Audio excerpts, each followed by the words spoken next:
ఆయనకి చాలా గొప్ప అవకాశం ఇచ్చారండి. గొప్పగా చిత్రీకరించారు. ఓకే. ఒక హీరోకి ఇచ్చే ఇమేజ్ అంత ఇచ్చారు ఆ సీన్లో.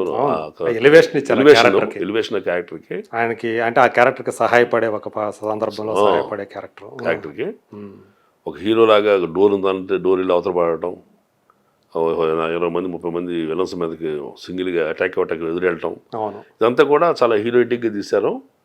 అట్లాగే సన్నివేశం బాగా వచ్చింది, ఎమోషన్ బాగా వర్కౌట్ అయింది, అద్భుతంగా పిక్చరైజేషన్ జరిగింది, నాకు గొప్ప పేరు వచ్చింది.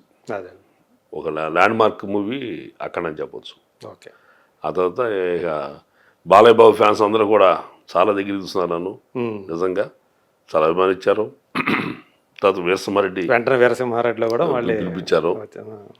అట్లాగూ నాకు ఇది పిలుపు వచ్చింది, ఇది భగవంత్ కేసరి.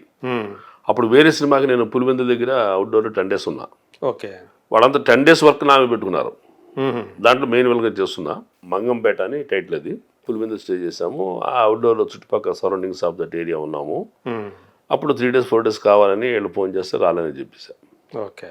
అట్లా భగవంత్ కేసరి ఆ షెడ్యూల్ ఆ సినిమా వల్ల మిస్ అయిందండి. సో మీరు పనిచేశారు ఇంతమంది డైరెక్టర్స్ తోటి, తర్వాత ఆర్టిస్టుల తోటి. చిరంజీవి గారితో ఉన్నటువంటి అనుబంధం ఆల్రెడీ చెప్పారు. సో మిగతా వీళ్ళతోటి బాలకృష్ణ తోటి ఎలా అనిపించింది? అంటే ఆయన కొంచెం టెంపర్మెంట్ ఎక్కువ అంటారు కదా ఆయనకి. సో మీకు ఎలా అనిపించింది ఆయనతోటి పని? సో ఫస్ట్ డే బాలకృష్ణ గారితో డైలాగ్ పరంగానే డైలాగ్ ఆయన నిలబడి వచ్చిన రావటం, నేను ఆయన్ని రై మేమేంటి అంచనా లేక హామీల సండావు అనే డైలాగ్ ఫస్ట్ డైలాగ్ నాకు కాంబినేషన్లో ఆయనతోటి. నేను కొంచెం భయంగానే డైరెక్టర్ గారితో సార్ రే అని అనమంటారా అని అంటున్నా. బాలకృష్ణ ఏమిటి అను బాగా చెప్తావు కదా డైలాగు, బాగా చెప్పు పర్వాలేదు చెప్పు అని చెప్పి ఆయన ప్రోత్సహించడం ఆయనే అనేసరికి ఇంక నాకు అంటే చిరంజీవి గారితో బాగా పరిచయం ఉంది, బాలకృష్ణ అసలు ఏ పరిచయం లేదు, అప్పటిదాకా అసలు పరిచయం లేదు అని ఆయన ప్రోత్సహించేసరికి నేను కాన్ఫిడెంట్గా చేయగట్టాకి సాహసం చేశాను. ఆ డైరెక్టర్ గారు కూడా అంత ప్రోత్సాహం ఇచ్చి పర్వాలేదు సార్ అనండి మీరు మహేష్ గారు పాత్ర మీరు చేయండి అని చెప్పి ఆయన కూడా ప్రోత్సహించడం. అట్లా హీరో గారు డైరెక్టర్ గారు ప్రోత్సహించడంతో కొంచెం కాన్ఫిడెంట్గా ఎటువంటి బెరుకు లేకుండా ఆయన డైలాగ్స్ చేయటం జరిగింది. ఓకే. డైలాగ్స్ చెప్పడంతో ఆయన కూడా నన్ను ఇష్టపడటం, మాట్లాడటం, ఏం చేస్తున్నారు మీరు, ఎంతకన్నా అక్కడే ఏమైపోయారు, ఎక్కడున్నారు అడిగారు ఆయన కూడా. చాలా ఆయన నచ్చితే ఆయన తెగ మనతో ముచ్చటిస్తారండి. ఓకే. ఏం చేసేవాడు కలుపుకొలుతాను చాలా ఉంది, దగ్గరికి తీసుకుంటారు, రానిస్తారు కదా తీసుకుంటారు. ఏం చేసేవాళ్ళు, సంపాదించారా, ఇప్పుడు ఎక్కడ ఉంటున్నారు, రాజీవ్ నగర్లో ఉన్నారు, రాజీవ్ నగర్ ఎక్కడ, బోరబండ తెలుసు మాకు అంటే ఆయన ముచ్చటించటం చాలా చనువు దొరికింది నాకు. ఓకే. నచ్చాను నేను ఆయనకి, నచ్చాను. తర్వాత ఆయన నిజం చెప్పాలంటే మెమరీ గొప్పది. 4 days 5 days మ్యాక్సిమం అఖండ టైంలో అప్పుడప్పుడు ఒక్కొక్క రోజు చొప్పున ఒక 5 రోజులు చేస్తుంటా ఫేస్ టు ఫేస్ ఆయనతోటి అంతే. వీరసింహారెడ్డి అక్కడ మా కాంబినేషన్ కాదు, బట్ ఆయన సంవత్సరం తర్వాత స్టేజ్ మీద నన్ను చూసి మహేష్ గారు అని చాలా గౌరవంగా పేరు పెట్టి పిలవడం. ఎలుగు తీశాడుగా మన అదేదో డ్యాస్ మీద, వీరసింహారెడ్డి డ్యాస్ల మీదే. నేను హైట్ ఉంటా కదా నేను వెనక ఉంచుంటే ఎప్పుడు ఎగబడి కెమెరా కనబడే ప్రయత్నం చేయను. నేను మన మైత్రి నవీన్ గారు నేను మాట్లాడుకుంటున్నాం, ఆయన చూసి హైట్ ఉన్నాము. ఇప్పుడు ఎన్నో సినిమా మీకు మహేష్ గారు అని ఆయన ముచ్చట మాడుతున్నారు, మీ ఇద్దరు మాట్లాడుకుంటుంటే ఇటు చూసాడు ఆయన బాలయ్య గారు, అదో మన మహేష్ గారు పిండేశాడుగా అఖండలో రా అని చెప్పి పిలిచి సెకండ్ ఇచ్చి ఆ మహేష్ గారని గౌరవంగా పిలవటం అనేది గొప్ప పేరు గుర్తుంచుకొని అంటే అంత ఎంత పరిచయం మా ఇద్దరికి 5 days పరిచయమే, మోస్ట్లీ 6 days ఏమో ఫేస్ టు ఫేస్ కొన్ని గంటలు అంతే. బట్ ఆయన మనసులో అట్లా ఉన్నా అంటే అది జ్ఞాపకం ఉంచుకొని ఆ కన్సర్న్ పెట్టుకోవడం అనేది అంటే మనం ఆర్టిస్ట్కి నచ్చాము అనేది కొంచెం నాకు నమ్మకం కలిగింది. నేను వ్యక్తిగా ఏమి తప్పు చేసే మనిషిని గాను, లేకపోతే చొరబడి ప్రాపకం కోసం వెళ్ళాలని ఎక్కడికి పోను, నా హద్దులే ఉంటాను. వాడు ముచ్చటిస్తే ముద్దొస్తే పిలుస్తారు తప్ప మనం ఎగబడితే కాదు కదా అని నేను నా జాగ్రత్తలో ఉంటానండి. కాబట్టి చిరంజీవి గారి దగ్గర అంత గౌరవం ఉంది, బాలయ్య బాబు దగ్గర అంత గౌరవం ఉంది. యంగ్స్టర్స్తో ఎలా ఉండేది? యంగ్స్టర్స్తో చేసి తక్కువ యాక్చువల్గా. యంగ్స్టర్స్ మిగతా సినిమాలన్నీ ఇప్పుడు యంగ్స్టర్స్ అంటే మనం వరుణ్ తేజ గారితో కాంబినేషన్ చేశాం. అంటే ఇది వకీల్ సాబ్ కూడా చేశారు. ఆయన వకీల్ సాబ్లో మన పవన్ కళ్యాణ్ గారు ఉన్నారు, కానీ నేను ఫేస్ టు ఫేస్ మాట్లాడతలేదు.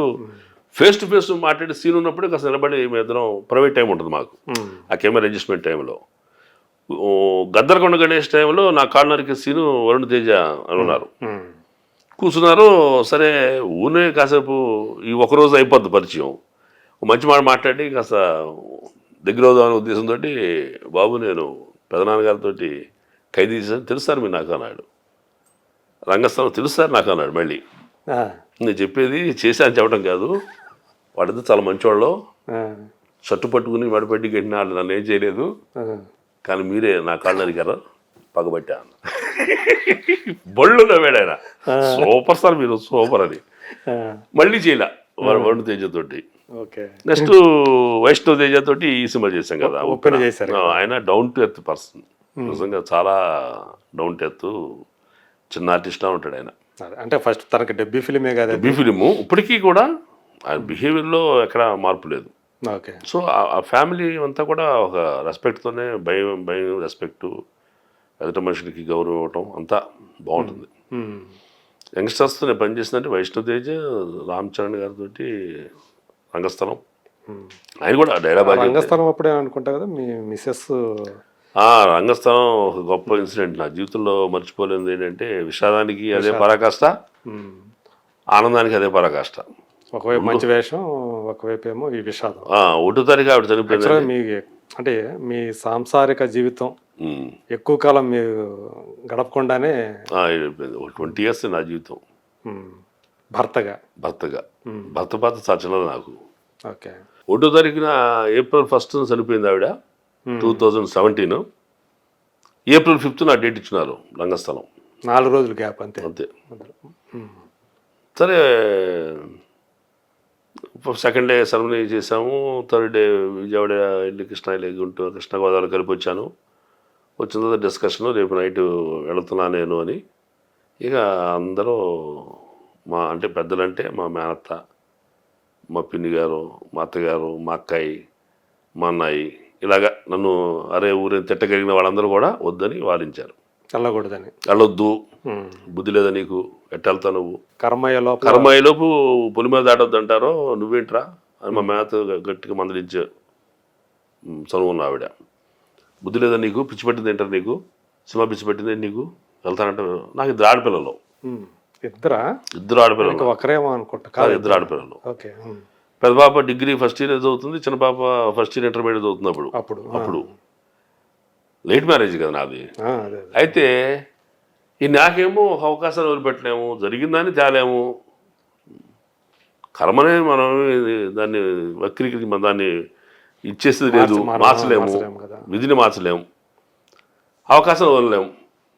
వీళ్ళేమో చాలా తీవ్రమైన ధోరణితోటి మా మేతలో అక్కయ్యలు అందరూ మాట్లాడుతున్నారు. దండం పెట్టి దయచేసి మీకు ఏం తెలియదు, మీరు ఊరుకోండి, మీరు ఎన్ని చెప్పినా నేను వినను, నేను వెళుతున్నాను, డిసైడ్ అయ్యాను, మేము బాధ కలిగితే ఇప్పుడు వెళ్ళిపోయి ఇంట్లోంచి. నన్ను ఓదార్చకు వచ్చిన వాళ్ళని ఆ రేంజ్లో నేను తీవ్రమైన ప్రతిఘటన చేయాల్సి వచ్చింది. ఎందుకంటే వాళ్ళు వద్దు వద్దు వద్దు అన్నారు, నేనే పూర్తిగా వదిలిపెట్టేస్తే గొప్ప అవకాశం మిస్ అయిన అవుతానని నా బాధ. దాన్ని వదిలిపెట్టకూడదు. అవకాశం పెద్ద cinema, Samantha father combination character. ఎన్ని సినిమాలు పనిచేస్తే సమంత ఫాదర్ అవుతామండి? ఫాదర్ అవ్వాలంటే కొన్నేళ్ల సర్వీస్ మనకు ఉండాలి, ప్రజల్లో రికగ్నిషన్ ఉండాలి, దర్శకుల దగ్గర గుర్తింపు ఉండాలి, నేను చేయగలను నమ్మకం రాసే రైటర్కి ఉండాలి, డైరెక్టర్కి ఉండాలి, అందరికి ఉండాలి. సో అది 2వ సినిమాకి వచ్చింది భాగ్యం. అది ఎందుకు వచ్చిందంటే చిరంజీవి గారితో ఆ సినిమా చేయటం, సుకుమార్ గారు నన్ను పిలిపించడం, నన్ను మాట్లాడించడం, నాతో మాట్లాడదని రైటర్ నన్ను గౌరవం అంతా కలిసి వెరసి అది తండ్రి పాత్రకి వెళ్ళా. దాన్ని ఈ యొక్క సమస్యలు చుట్టుపడితే ఎట్టాగా అనేది నా బాధ. నేను ఒకటి చెప్పాను మీకు, రామ్ చరణ్ సమంత గారి కాంబినేషన్ మీకు తెలియదు, మైత్రి మూవీస్ యొక్క వాల్యూస్ మీకు తెలియదు, సుకుమార్ గారు ఎవరో మీకు తెలియదు, ఆయన గొప్పతనం మీకు తెలియదు, సమంత ఫాదర్గా నాకు వచ్చే ఒక ఇమేజ్ మీకు తెలియదు, మీరు చెప్పే పులి బెరదాడితే ప్రమాదం అనే విషయం కూడా మీకు తెలియదు. వినడం తప్ప ఎక్కడ సత్యాన్ని తెలుసా మీకు? అయితే నువ్వు చెప్పు, నీ జీవితంలో విన్నావా నువ్వు? ఒక నేను ఒక పని కొన్ని కారణాల వల్ల ఆయన అంటే ఉంచుతారు. ఒంటరికి పోతే డిప్రెషన్ అయ్యి సస్తాడని చెప్పి పులి మీద దాటొద్దని భయపెడతారు. సైకలాజికల్గా అంతే నాకు తెలిసిన నాలెడ్జ్ ఓకే అని నేను అప్పటికప్పుడు విశ్లేషణ ఇచ్చి పులి మీద దాటొద్దని వాళ్ళతో వాదించి అంత అంత తీవ్రమైన వాదన చేసి అత్త నేను చెబుతున్నా ఎడుతున్నా నిజంగా మీరు చెప్పిన మీరు నమ్మినట్టుగా పులి మీద దాటుతున్న సస్తాననుకో ఇద్దరు ఆడపిల్లలు దయవిಟ್ಟು కాపాడండి లేదా గాలి వదిలేసండి. ఆడపిల్లలు కదా అటు వాడు బతుకుతారన్న అక్కడ ఉరుమూసారు. ఇక అక్కడ ఆగిపోయారు. మా అన్నయ్య సరే మీరు ఒత్తిడి చేయమాకండి పెద్దబాబు డిసైడ్ అయ్యాడు కదా వాళ్ళని వస్తాడులే ఏమవుతుంది అని మా అన్నయ్య కొంచెం ఇక అందరు ఆగమని చెప్పడంతో సరే రా నీ ఇష్టం ఇల్లు అన్నారు. నేను బిక్కుమంటని వెళ్ళా. అంటే యాక్చువల్గా ఆ టైంలో కొంతమంది మీకు వ్యతిరేకం అయ్యారు బాగా. మొత్తం మహిళా జాతి అంటే నన్ను తిట్టే స్థాయిలో నా అక్క బంధువులు అన్నయ్య ఎంత సర్ది చెప్పినా మనసులో అయితే అలా ఉంటుందిగా. మూర్ఖంగా వెళ్తున్నాడని. అయితే నేను ఆ సందర్భం ఏం చేశానంటే మీరెవరు డెసిషన్ మేకర్స్ గారు, ఈయన నా ప్రయాణానికి డెసిషన్ మేకర్స్ నా బిడ్డలే. ఎందుకంటే రేపు పొద్దున వాళ్ళ నిర్ణయంతో నేను వెళ్తా, వాళ్ళ నిర్ణయం బట్టి నడుస్తా. వాళ్ళు వెళ్ళమంటే వెళ్తా లేదా మానేస్తా. ఓకే మానేస్తా. రేపు పొద్దున వాళ్ళు వెళ్ళమన్న తర్వాత నాకు ప్రమాదం జరిగితే ఈ డెసిషన్ మేము తీసుకున్నాం, మా కర్మ మేము రాసుకున్నాం అని వాళ్ళు ఫీల్ అయితే కాన్ఫిడెంట్